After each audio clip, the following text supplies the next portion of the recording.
Welcome to The Explainer.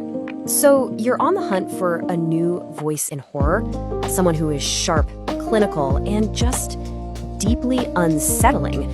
Well, you've definitely come to the right place. Today, we are putting together a beginner's guide to one of the most interesting architects of modern horror, Caitlin Starling. Okay, let's just start with the author's own mission statement, because honestly, this tells you everything you need to know. This is not just some clever tagline, you know? It is the absolute core philosophy behind every single story she writes. The point isn't just to scare you, it's to get under your skin and live there, long after you've put the book down. So who is this person bent on giving us all insomnia? Well, this isn't your typical author bio.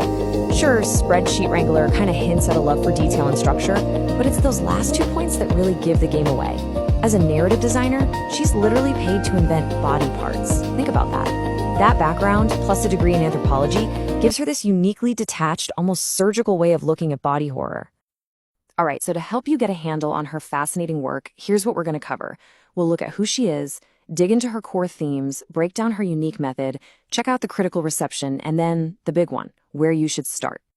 Okay, first up, who is Caitlin Starling, really? And what is it that makes her such a significant new voice in the world of speculative fiction? Now, I want you to pay close attention to that phrase, horror-tinged. Because while her work blends all sorts of genres, sci-fi, gothic, fantasy, horror is never just a side dish, it's the main course. It's the one ingredient that ties all of her stories together, no matter how wildly different their settings might be. So let's see how she actually builds that horror. Because every single one of her novels, I don't care what the genre is built on two fundamental, unshakable pillars. And here's what's so cool about her approach. She treats the body and the mind as these enclosed, sealed-off spaces, basically perfect petri dishes for horror. The body horror isn't just about gore, it's analytical, it's about transformations and violations. And the psychological horror is so personal, often trapping you inside one character's head as their sanity just completely crumbles. And this right here, this is one of her most brilliant innovations.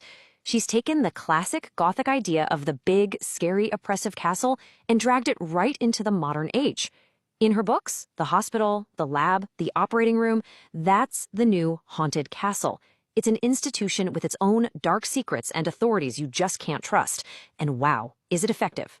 So, we know her themes are the body and the mind. But how does she actually explore them? Well, this is where her method gets really, really interesting, and it's why her books are so different from one another. Think of it this way. For Starling, a genre like sci-fi or fantasy isn't the story itself. It's a tool. It's a vehicle. It's a carefully calibrated pressure chamber. The setting is just a machine she builds to isolate her characters and crank up the psychological and physical pressure until they finally snap. And you can see it right here, in her own words. An alien cave, a besieged castle, a haunted hospital, these are not just backdrops. They're all just different models of the same machine, each one engineered to apply a very specific kind of pressure. And if you look at this map of her core books, you see that pattern perfectly. The Luminous Dead uses sci-fi survival to explore pure claustrophobia. Jane Lawrence uses gothic horror to dig into madness and medical dread, and her new books are doing the same thing, hopping from fantasy siege horror to hospital suspense. The vehicle is always changing, but that intense personal horror, that stays exactly the same. So you might be thinking, has this wild, genre-hopping experiment actually worked? Oh, you better believe it has. It has been a huge critical success, and the acclaim has come from all over the speculative fiction landscape. I mean, just look at this. It's not just one corner of the fiction world that loves her. She's got an award from the Ladies of Horror Fiction. She's got a Bram Stoker nomination, which is basically the Oscars for horror writers. And then she has Locust and Dragon Award nominations, which come from a much broader base of sci-fi and fantasy fans. That kind of range is just incredible. It proves her work is hitting a nerve with a lot of different kinds of readers. Okay, but a quick heads up before you dive in. Starling's books, they can be pretty polarizing, and that's not a bad thing.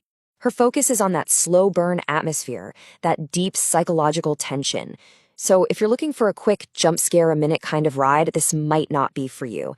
But if you want dread that really seeps into your bones, well, that slow pace isn't a bug. For her fans, it's absolutely a feature.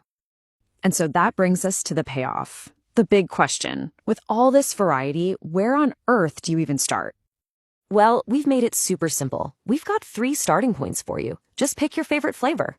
If you love tense sci-fi and claustrophobia, you've got to start with the Luministed.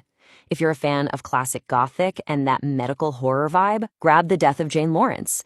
And if you're into fantasy horror with a really grim edge, then her upcoming novel, The Starving Saints, is your ticket in. Ultimately, if you boil everything down, what is Caitlin Starling's unique contribution to horror? It's this idea right here: intimate cosmic horror.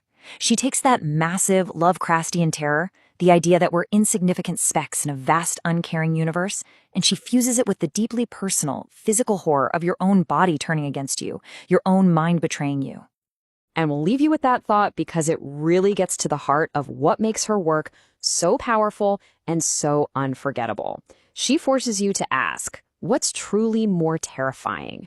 The vast, indifferent darkness out there, or the enclosed, fragile darkness inside your own head?